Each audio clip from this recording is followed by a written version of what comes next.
Hello BookTube, my name is Daniel. Welcome back to my channel, Guilty Feet. It'll do magic, believe it or not. Bibbity bobbity boo, I've got no rhythm. Exciting news of the day.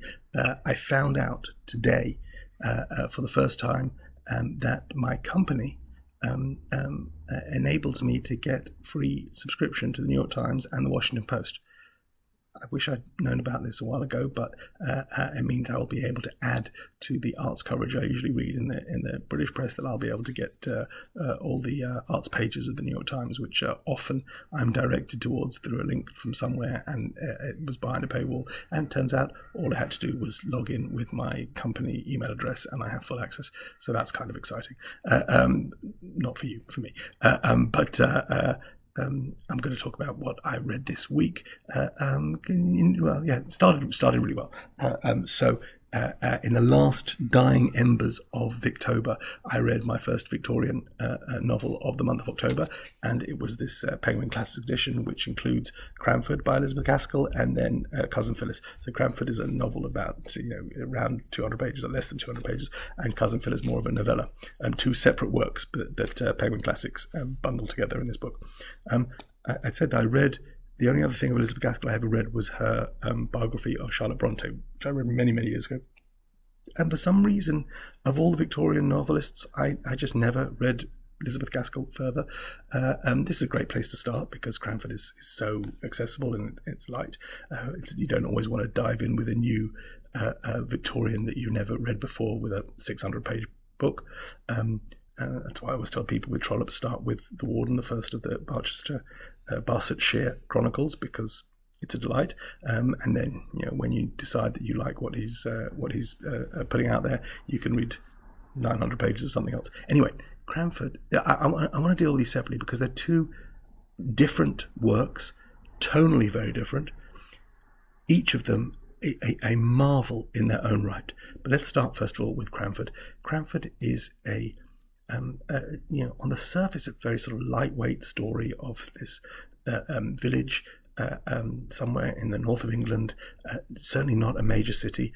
For whatever reason, most of the inhabitants of Cranford are widows or spinsters, certainly women, form the majority of the society in Cranford, and it has its own rules, it has its own fashions, and it's just a delightful little window into this world where it was published serially originally, so the chapters are fully chaptered, and so occasionally a story will run across two chapters, but then really we go in a different direction and focus on somewhere else. And although there are themes and the characters run all the way through Cranford, it's very episodic, but nonetheless delightful for that. Some of it genuinely made me laugh, like proper put the book down, belly laughing, because there is some very silly, very funny, very witty, intentionally funny and not intentionally funny. By not intentionally, I don't mean that Gaskell is not being intentionally funny. She absolutely is. I'm saying some of the characters telling the stories are unaware of their silliness, and it's just a delight. It's also, charming in ways because there is genuine emotion there, and the characters and we lose people. There are people fall in love and lose their loves or pine for many years after people that they end up not with. So there is a melancholy there as well, which is not undercut at all by the humour and is taken seriously. And so the characters who occasionally seem silly and lightweight actually carry some weight and are beloved, and the people that seem stern and pompous are actually loving and warm. And the whole of Cranford was just a marvel, and amazing to me that I hadn't given Gaskell a chance before this, because it was truly a joy. Then we get the second novella in this particular book of Cousin Phyllis, which is totally different. I think it's from the other end of Gaskell's writing career. It's roughly 100 pages, so very consumable, and an entirely different story. We have a narrator who is, I guess, sort of Victorian Nick Carraway figure. I think also of L.P. Hartley's The Go-Between. The narrator is a naive young man watching these events occur around him. Cousin Phyllis is his cousin, and he introduces his cousin Phyllis, who lives on a farm with her austere religious father and her lovely mother, and lives a simple life, but she's immersed in books and has learned language. Her father is a scholar, and the intellectual relationship that they share and their love of learning and knowledge is only admired by our narrator, who doesn't necessarily have that intellectual capacity. And I think in the first half, at least, we wonder whether it's going to be him pining for cousin Phyllis and this mismatched relationship. But he understands very early on that his relationship with Phyllis is much more of a sibling variety, and at one point he mentions later on who he married and someone else. So we now realise that with cousin Phyllis, the relationship that cousin Phyllis is fated to be involved in is not with our narrator, and he is just an observer who brings his boss, the man he works with, who is an intellect, is a man of learning, a man of books. He's an engineer. He's working on the railway line. We're seeing the early industrialisation of the North, and having taken ill, our narrator brings his boss to the farm to spend time with cousin Phyllis, with his family, with his aunt and his uncle and his cousin, to help him recuperate. And there a relationship does form. And I'm not going to spoil anything about how it plays out, but the whole thing is observed. So we have an external observer watching this relationship. He does at some point become involved and influence the story, and then regrets everything that he has said and done. It's terribly sad, terribly melancholy, and absolutely beautiful, beautifully written, and the whole thing in and out in 100 pages. And while I adored Cranford, I think Cousin Phyllis may be some kind of masterpiece. I'm just delighted that I've got a whole new Victorian author that works that I've never read. Wives and Daughters, and Mary Barton is one of hers, and what else have we got here? North and South. So really looking forward to digging in more. Hopefully I'll be able to get them in these old Penguin classics, not the new ones, but I like these ones with the red band, and so I'll look for them exactly in these kind of editions on eBay and try and pick them up cheap. But very excited to read more Elizabeth Gaskell, and that was made Victober a success. Even though I only read one Victorian novel, I finished it on the 31st of October, and I'm feeling good. Okie dokie. After that, as my wont, I read some graphic novels. These are something that I picked up last year. This is the first two volumes, trade paperback. So this is issues 1 to 6 of a series called They're Not Like Us, and this was 7 to 12 of They're Not Like Us, written by Eric Stevenson, drawn by Simon Gain. And oddly, in the second volume, I bought these on eBay, and I don't know how much I paid, £3, £4 for each of them, not very much. I had no idea what this was. I occasionally look on eBay for graphic novels going cheap, and if they seem like a reasonable amount of money, I'll buy them just to sort of see what's out there, because I like reading comic books. But great, the interesting thing about this is the second volume of this, and it's signed to Robbie. It's best, and that is Eric Stevenson, who is the author of this series, and that is Simon Gain, who's the artist. I don't know who Robbie is, but clearly he didn't care enough about these books to hang on to them after he'd taken. I'm guessing he took this to the show, maybe wherever they were. I bought these in the UK, so I'm guessing that there might have been a comic trade show in the UK where both these authors were over. Anyway, Eric Stevenson, it turns out, is the publisher at Image Comics, so he's part of the business, and this was clearly he's listed as the publisher in the masthead, with Todd McFarlane as the president, and Robert Kirkman of The Walking Dead and is the COO. Eric Larson of Savage Dragon fame is the chief financial officer, and Mark Silvestri. These are the original founders of Image. And so Eric Stevenson, whose name I was not familiar with, is the publisher. So he got this vanity project together, and these are, say, the first 12 issues. It turns out, after I did my research, that the series ended after issue 16. So there's these 12, there's 4 more issues after this, which were not collected, and that's it. Game over. There is no more. They're not like us. And not terribly surprising. It's very derivative. It's kind of like X-Men-y, like Tomorrow People. Anything that I'm talking about the ITV series from the 70s, the Tomorrow People, not. I think, the Ultimate X-Men, I think their first volume was called Tomorrow People, maybe. Anyway, there's cheesy 70s sci-fi Tomorrow People. Group of teenagers, each of them has special powers, and they keep them a secret, and they do thing, and they stumble, and obviously the whole thing starts with the new person arriving, the new discovering her powers and becoming, but always thought she was outside, always thought she was weird. Her parents thought she was mentally ill, but it turns out it weren't voices in her head, that she is in fact a telepath. That kind of thing. I thought the artwork was okay. Quite just nicely done and not too violent. It's just the group that she falls in with are utterly amoral, because they've got all these powers. What they do is they take whatever they want and beat up whoever they want, and then one of them creates an illusion so no one can see the fact they're beating the person up and taking all his money, and they live where they're not supposed to, and they do whatever it just wasn't very pleasant. And then, of course, okay, that was why that's the direction we were going in. But of course, she rebels against them. So then the whole thing is the internal fight between the new girl and anyway, they're not like this. They're not like us. So I read the first 12 issues. There's only 4 more. I actually found them. I read them online. Don't tell anyone. So that I read the whole thing, and it stops mid-series because no one was reading it and no one cared enough, and nor do I. So that was that. They're Not Like Us, volumes 1 and 2 by Eric Stevenson, drawn by Simon Gain. And after that, and I read The Elements of Style.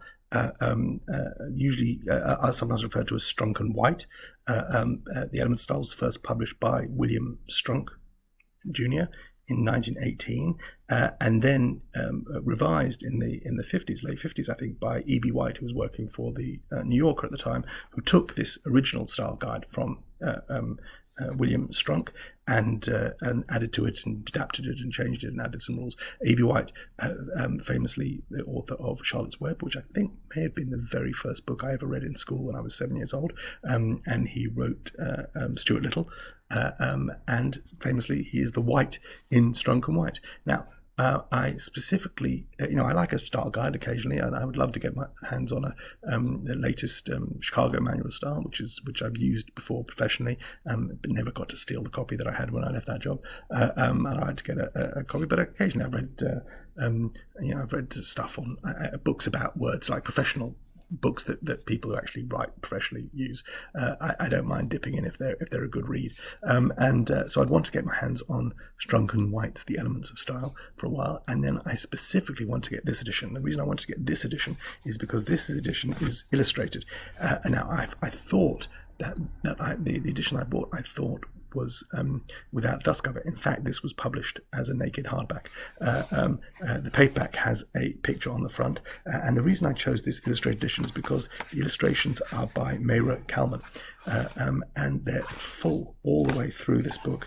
There are great illustrations, usually illustrating, so there's lots of usage, a proper usage of words, and sometimes example sentences. And what Kalman does is she'll draw something to illustrate maybe one of the sample sentences, but they're not. The illustrations are very, very loosely. So there's something here about what was the example sentence? 1 second, I'll find you. The pronominal possessives hers, its, theirs, yours, and ours have no apostrophe. Indefinite pronouns, however, use the apostrophe to show possession. One's rights, somebody else's umbrella. And then she does a whole picture based on somebody else's umbrella.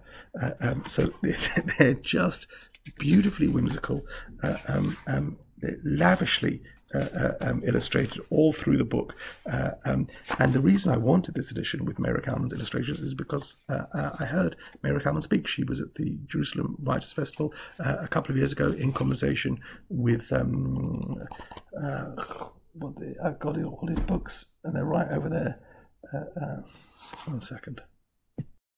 She was in conversation with Edgar Keret, who I've read a number of his short story collections. A fantastic Israeli writer, quirky, weird, sometimes surreal short stories, and he talks beautiful English with this strange. It's more of a French than Israeli accent, but beautiful, eloquent English. Anyway, they were in conversation together, and I don't know. I think they'd been working on something together. She was over here in Israel. She was absolutely delightful. And then when I found out that one of the projects that she'd worked on was an illustrated version of Strunk and White, that is the one I wanted. So I read this. It came with these two names. So I wonder if this was a school edition or something, because it's got Morgan Romanowski and 0607, and then Jake Doman, Dohmen, 0708. They seem to have both had this book and written their names in it. And there's a little hello there that's actually printed, and then on the inside the back page it says goodbye. Just a charming edition. I don't think I necessarily agreed with every single bit of usage in here. He talks a little bit about the split infinitives and why that's not such a big deal anymore, and he talks lots of other stuff. I think even now it's dated, and this was an updated version. This is not the 1959 text. This is from a little bit later. But still, I'm pleased I have it. I'm pleased I read it. I'm pleased it's on the shelf, and I'm pleased I had this edition, because this is beautiful. This was, I mean, even though it seems to have been written by these two other people, this was in great condition. To pick this up secondhand in exactly the edition I wanted, with Mayra Kalman's fabulous illustrations, was a delight. So that was The Elements of Style, and that was the first book of Nonfiction November. And having finished that, I have just started my second book of Nonfiction November, which I'm working my way through these. This is Joan Didion's The White Album. So this is the second collection of her writing. So prior to this, I got Slouching Towards Bethlehem, and before that, I read many years ago a much later book, The Year of Magical Thinking, was the first Didion that I read. Then I read Slouching Towards Bethlehem, and I've read a novel of hers called Play It As It Lays, which was not terribly successful, weird sort of California novel. But I read Slouching Towards Bethlehem after I'd seen the movie Lady Bird, Greta Gerwig's movie Lady Bird, which if you haven't seen it, I highly recommend, which is all set in Sacramento, the sort of weird non-LA part of California, which is where Joan Didion's from, and Slouching Towards Bethlehem is a lot about California, and Play As It Lays is about LA, or about Hollywood, at least Hollywood life, if not Hollywood the place. Anyway, I'm happy after the novel to come back to Didion's essays. This is a collection from, I think this was first published in the late 70s, maybe 1980, 79, 80. Many pieces from Esquire, Saturday Evening Post, Life, Los Angeles Times Book Review, New York Times Book Review, New West, and New York Review of Books. So collected essays of hers. Every word that I've read of Joan Didion's to date has been just pure magic. And so to come back and read another collection of essays, I think, is a great a way to enjoy nonfiction November. It doesn't always have to be sort of big, thick political biographies or massive histories. I think this is a great way to experience nonfiction, reading essays written contemporary to the things they talk about, and I think they still have value, and especially Didion's writing. Journalism is just incomparable.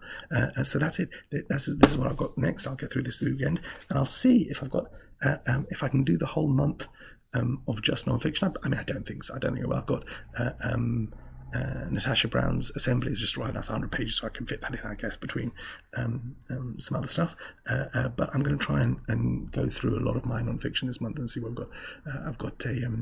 I've got autobiography of Marc Chagall, a Penguin Modern Classic, which I picked up, and this is a good time to do it. Anyway, that's where I am. Hope you're all keeping well, and that's all I've got for you today. Take care. Bye.